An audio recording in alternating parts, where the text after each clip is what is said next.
I'm joined today by Wairoa Mayor Craig Little. Kia ora, Craig, and thanks for joining me. Kia ora, Andrew, and thanks for letting us have an opportunity to talk to you. No, it's always good. We spoke a little while after Cyclone Gabriel hit, and you were still picking up the pieces then and in recovery mode. Where are things now? Well, we're probably still picking up the pieces, really, Andrew. We're sort of we're in the mode now where we had a lot of promises, and do what you need to do. So we did that. We went early, got the silt, started collecting the silt. Of course, there comes a day when you have to pay for everything, and now we're in the difficult position of having to borrow money to pay the bills, and that's around everything around Cyclone, whether that's roading. We know the money's coming, but until it's there, we can't say to the contracts and everything, hey, we're not going to pay the bills. You're just going to have to wait for us. So we're in a bit of a difficult situation, of course, and to borrow money, I think we had to borrow 8 mil the other day. That you can't borrow that on a 10-day term. You've got to borrow a minimum 364, so there's a huge interest rate on that. So we're just hoping that will be considered as part of our expenses. And we're saying, give us the money, and if you give us 5 mil, we'll do 6 mil worth of work, and give it to anyone else, they'll probably do 4 mil. So, we're proven we can do it, but it's just getting really frustrating. Yeah, because your council is part of the negotiating team that's talking to government about these issues. Those talks, I think they're about to wrap up. Where are they at the moment? Have you got any insight into them? Yeah, we met on Monday with them. First time I've met Chris Phillimson before. He seems quite a good gentleman and that. And so basically, we haven't got any threes or zone threes. I'm saying, hey, negotiate those first. Don't involve us with those because we've got enough to do. But I'm also saying, that we've got zero money to negotiate with. Our bottom line is zero, and that's where we'll stay because otherwise our community will be broke, and we won't have a Wairoa as we know it. So that's our bottom line anyway, and we can't move on that. Because I think the government's got a different perspective. They sort of, I've heard figures of like 60-40 kind of thing. So that's just not even negotiable for you then. No, not at all, Andrew. We're only over 6,000 ratepayers. We've got an area 30% of Hawke's Bay. We've got 140 people probably displaced or yellow stickered out of their homes. We've got a lot more that have got have also flooded, but not to the extent of those people. Unless we do river work, either stock banks or bypasses or whatever, the whole town could be zone 3. So we're not in a position at all, and no one's going to come running saving us except the government's the only one who can do that for us. Because a regional councillor, Martin Williams, he came out a little while ago saying that this has potential to bankrupt councillors. Is he being over dramatic, or do you agree with that assessment? Yeah, firstly, I rate Martin big time, and I think he's hit the nail on the head. That's exactly what we'll do, and we've just got to be so prudent because we've still got to do business as usual moving forward. So it's all very well say, you can go to your borrowing ceiling, or you have this capacity to borrow. But I'm saying, well, we've also got future generations that shouldn't have to pay it off. And this cyclone was not our doing. It came from out of the blue. What are your big costs, Craig? Obviously, you've built up quite a bit of debt, clearing silt and things like that. But what are the big costs you're facing now in terms of infrastructure? The biggest cost is always roading. I think we've got about 17, 20 mil from NZTA. We also had a 27 mil payment from NZTA for Cyclone Vili, but that was also, we had a 5% council share of that, which was 1.4 mil, just to give you an idea. So we're 1.4 on the back step before Cyclone Gabriel, and we've got 2 bridges out. They're probably 10 million each. So we're roading, and then of course we've got a lot of work to do, which isn't, whilst it's not the council's responsibility to rebuild houses, we will be pushing for it until everybody's back in their homes, and I certainly will be. So there's a huge cost to our Wairoa community too, to get this money and to get these people. whether you're insured or uninsured, into your homes. Yeah.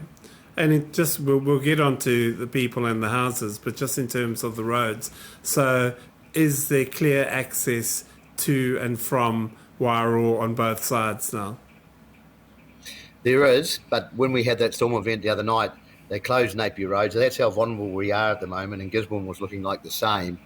And now State Highway 38, that's a bit of a not state highway at all, that was just open. But things can change. That last rain event, again, has really really nailed us in the way of roading out towards the Gisborne area. We've been nailed there, and we need more money again now. So it just goes on and on and on.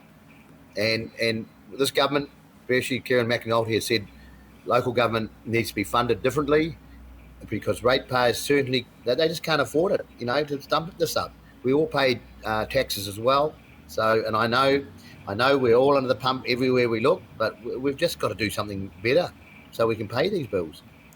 So how much has your council spent so far on Cyclone Recovery, would you say, even if it's an estimate? I would say we've probably spent about 10, because we've also got a lot of bills around the emergency, state of emergency, which should be covered hopefully by NEMA. But then once again, we're getting a few signals saying, well, they might not pay for that, might not pay for that. We're very prudent in what we do. We don't go and didn't put 20 helicopters up in the air and fly them around. I think I got a 20-minute helicopter ride, probably 15 around town just on about the third day to have a look. But that was it. So, but now that there's a bit of reneging saying, no, well, we shouldn't be paying for that. We shouldn't be paying that. And the funny thing is, you can fly a helicopter to check on people, and they won't pay that. But if you have one food parcel and you drop that off, they would pay for it. So we've just got to get that right. We shouldn't be footing the bill for a lot of this stuff, because we do everything for our people, and don't tell us yes and then say no. So now you mentioned that some people are still displaced. Where are these people living? Yeah, so people, there's nobody in the Marais now. We've had a couple of Marais who've just been, gosh, without them we would have been absolutely buggered. But so people are living in homes, they're living in camper vans, they're living in cabins, and living with whānau. Some are up in Gisborne, some are at Mahia. So look, for a lot of them it's not ideal. People are probably, government might be relaxing, oh, well, everyone's all right. But no, the goal is, let's not stop till they get back into their homes. Yeah.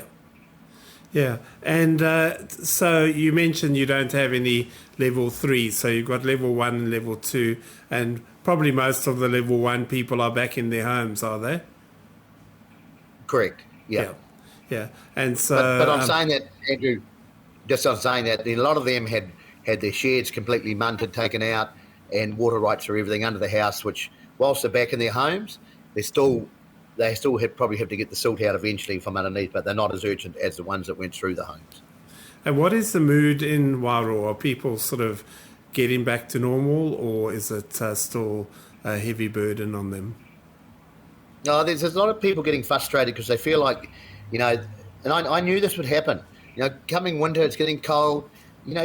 As much as you love family and friends who you're living with, you get sick of each other. Yes. And they probably don't want to be a burden on friends and family as well. So there's probably a bit of angst there. They just want to get on with it, get their homes dried, start rebuilding. So the mood's pretty good. Well, Hawke's Bay Regional Council came and talked to us about the zoning, and we did a combined meeting. But I think because we went out early and picked up silt, picked up their rubbish, that was a big help, because they could see that we're doing as much as we could. And I've got to say, the government have guaranteed that to be paid, but we don't want to be paying anything in advance and waiting for government money. We need the government money now, ready to be paid. Yeah. And have you articulated that to them? 100%. And we could certainly use, I think we've got about 9 million total for silt removal and that. If we had that in our bank account, we might not necessarily have to borrow. We could have smoothed that out and had it earmarked, but smoothed it out to pay all these cyclone-related expenses. But now we have to borrow to wait to get paid, and that's probably not how things should be. Now, a lot of councils are dealing with annual plans and that now. What impact is this going to have on rate increases? Yeah, so we were on the back foot before we even went into our annual plan. We'd predicted about just over a 7.5% rate increase in our long-term plan. And we're sitting at about a 12% going into the annual plan. So we were right behind the backboard. So we started at 15.4. Wow. Luckily, our CCTO, QRS have had a good year, and that's a prime example of local people looking after local businesses looking after local people. So they were able to come up with not the normal dividend plus another 800,000. So that meant that really brought our rates down about 4%. So we'll just be over 10% for our rate increase. So it's a hell of a lot better than 15. Yeah, absolutely. I've noticed that some councils down here in Hawke's Bay are looking at sort of separating out the costs and having a sort of one-off charge, so the actual rate is lower. Is that just smoke and mirrors, or is that something you would consider doing? Yeah, no, we could have done that, and that would have said, look at us, we've got to our annual plan, but it is smoke and mirrors. I think you should be. I think if you're talking about the regional council, I think they're $75. I'm pretty sure in the Wairoa town, most people pay about $250, so it's probably a 30% rate increase for that year. Just be honest with your people and say, hey, yeah, we've got an X amount charge, but that equates to this much in your rates. Yeah. Now, the government announced yesterday that they're launching an inquiry led by Sir Jerry Mataparai into the cyclone response and sort of civil defence response to it. And there's also one at local level. Why is this so important? Oh, well, I think a lot of things didn't quite go right around civil defence, and it didn't go right back then and now. Like we're now fighting to get paid for bills. My view on that is, well, why do we need civil defence? Because we could do this stuff ourselves. And why we've been told by others if they're not going to pay the bills, you've got to do it this way, or we won't pay your bills. And now they're reneging on bills. So yeah, I think there's so many. There seems to be a lot of waste out there, and I just think I've always thought you have a council set up that has elected members with governance over the top, your CE and his staff. It works. Why aren't we getting trained up more ourselves in civil defence instead of putting that whole organisation to one side and you have to be told what to do, basically? And then, yeah, I just think it's not fit for purpose for New Zealand. I think we can do things better and a lot more efficient. Because last time we spoke, you had stories of how local people were going around and sort of checking on substations and on reservoirs and different things like that. So you say the key is enabling the local people to look after their own community. Absolutely. So on the day of the emergency, I couldn't get to town. They had to get the okay to get the mayor to town, would you believe? And so obviously it didn't happen. So one of my councillors had to sign off on the civil state of emergency. Hindsight, she said, Craig, it was like us signing the Treaty of Waitangi all over again, signing our rights away as a community, and to be told by others what we could do when we know our community best.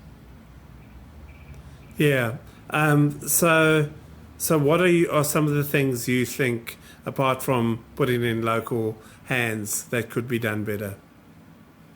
Well, I think you've got look. A lot of our staff do work for civil defence when they take over, but you've got, in our case, we've got 7 elected members. That includes myself. A lot of us, a lot of them felt like they weren't even important in the whole picture. Those are the people that know their communities because they get voted in by their communities. Use them to a larger extent, and just really work out what our communities need. And, I don't want people from down the way telling us what we should do. And I think we need to break down into our communities too and have smaller civil defence centres scattered throughout the community so we can work out what's what there. And councils can do that better, setting up hubs and that. We're very lucky. We've got quite a resilient community, but there were still people who didn't know what the hell was going on. Yeah, because in March you wrote quite a strong letter sort of kind of holding the regional council to account and about their response on that. Tell us a bit about that. Why did you feel so sort of it was important to make that view? Yeah, no, that's fine. So I'm really worried, like with our flood event. Here's an example. we flooded unusually. We were in low tide, and I want to know why we flooded. So they're coming out, and the government's doing that. But I keep saying to the regional council, let's find out why we're flooded. So where the particular main flood occurred, no one's been there to have a look. They might have flown over in a helicopter. The farmer has said, I've had no one ask me to come through my property to look at the railway bridge, as an example. And you can't do things from an office down in Hawke's Bay. You need to get on the ground. And yet, I'm sure regional council will say when they haven't, in their responses, that we have staff in Wairoa, and they're great staff, but they also have business as usual. A lot of them aren't experts on river stuff and water and floods, and they're getting there now, but it's still, there's a lot to do, and there's a lot of questions moving forward. If we can nail them and they can be answered correctly or properly, will help us in the future. Because I mean, on the face of it, the four mayors and the regional council chair, it looks like you're quite a sort of tight unit kind of thing. Are these sort of things discussed at that level, or is it sort of more at your sort of council official level, or do you sort of bring these things up at those meetings? That's we can talk about that, but just keep in mind that we were very isolated for 2 months, and so they had things to do. So we had a few Zoom calls. Really hard to do that on a Zoom. But no, we did. They came up the other day. The CE and the chair. They spent the day in Wairoa, which was great. I've told them that we really need to see them more, because that just gives Wairoa confidence that we can do this together. But we need to see people up here meeting our community and going forward. And like the difference is, with rates, we went out as a council. We don't have to consult this year or engage, but we decided, well, it's such a tough year, we need to. We've got higher rates than we promised. And we did 25 meets in 10 days. It was just really hectic, but that's what we do for our community. And I don't know, the regional council, I don't know what they did actually. They might have had one, I'm not sure. Yeah. And what more support does Wairoa need? We just need people to realise that, one, we're really quite a poor community. We can't afford to pay things. So we need people on the ground. We need people to actually, I really want to spend, and that's what I'm asking, spend a day with regional council and other experts to walk the riverways, see why they're flooded. I know why. And just, really, so we can feel confident that this isn't going to happen again. So when these homes are up and running, it doesn't happen down the track again. Now, you've been in this game a while. What keeps you going? I mean, it's sort of it's only going to get worse. You've got more weather events that are probably going to happen. What keeps you going? Oh, I actually ask that myself every day, Andrew. And I'm a farmer as well, and I've just spent a whole day yesterday, first whole day on my farm. I'm saying that I had a couple of kids graduating and I had to go to the events, but this is the first day. And what keeps me going is just I love the community, I guess, and that's why I stood. When I stood for mayor, I knew that we weren't going to be. We're not grandeur in anything we do. We're just ground level, but it's just making sure that we have a really connected community and we look after each other. And I guess, honestly, Andrew, I'm not seeing enough speed or enough. We aren't accomplishing enough quickly, and that really is getting me down at the moment, because, I just want to see more ministers here. I don't like the recovery office down in Hawke's Bay. The councils down there can just drop in there and talk to them. I've got to get an appointment. We had Ross McLeod and Blair O'Keefe up for the first time. So Brian Roche hasn't even been to Wairoa. And, and this is just the frustration. And I think myself and with elected members and a lot of our teams, staff, as well as all the contractors that we employ in that, we know we can do it. But I don't know what would happen if we weren't there. It would worry me if we were just part of a council from Hawke's Bay. We'd probably be still waiting for our silk to be removed. Yeah. Now, when do you think things will get back to normal, if there is such a thing? And are you prepared for the next event? Yeah, that's a really good question. When will things get back to normal? when they talked about people getting their homes before Christmas, we asked which Christmas because we don't know. So there's no normality over in North Clyde at all. There's businesses closing. We've got our aged care. They've closed their doors. IHC are still closing their door. They're still mucking around. And, government departments are just getting, well, they seem to have a lot of people working for them, but doing less these days. It's really worrying me. So normality, I don't know. We've lost so many things over the years. Even our race course is lost without any consultation with Wairoa. These are all the things in the last 6 months. We've lost all our banks. We've lost. We're diminishing in the healthcare. We've lost our the optometrists. We've lost our dentists. It just keeps going on and on, Andrew. And I'm just thinking, this is pretty stressful at the best of times living in Wairoa, but it's a real kick in the guts when all these things start closing and the government doesn't even step in to help us. Like the aged care have said to me, if they could get more government money, they would make it work. But they said, we're running at a loss. Yeah. And this is on top of all the cyclone issues that you're facing as well, eh? So if you've got your loved ones living with you, my wife might do it to me one day. When she gets sick of me, she can drop me off to Glengarry, the aged care, and have a good day, and then pick you up for the night, or drop you off for the night and pick you up in the morning. We can't do that. A lot of our loved ones are living out of town at the moment. We've got one IHC individual back, and that's it. It's just like elder abuse, I guess, making these people live out of town. Yeah, but yet you still keep going. You're still confident that you can make some change. Yep, no, 100%. Like I say, we just keep battling up, wake up every morning, and away we go again. And look, if you didn't have a good team around you, you probably wouldn't be able to do it. I've got, there's not, all my elected members are just fantastic. You can, we just meet, you can ring them, and they're right behind me, so that they get it. Craig Little, Mayor of Wairoa, thank you so much for your time. It's always good to get your insights, and we'll catch up with you again sometime soon. Awesome, Andrew. Thanks very much.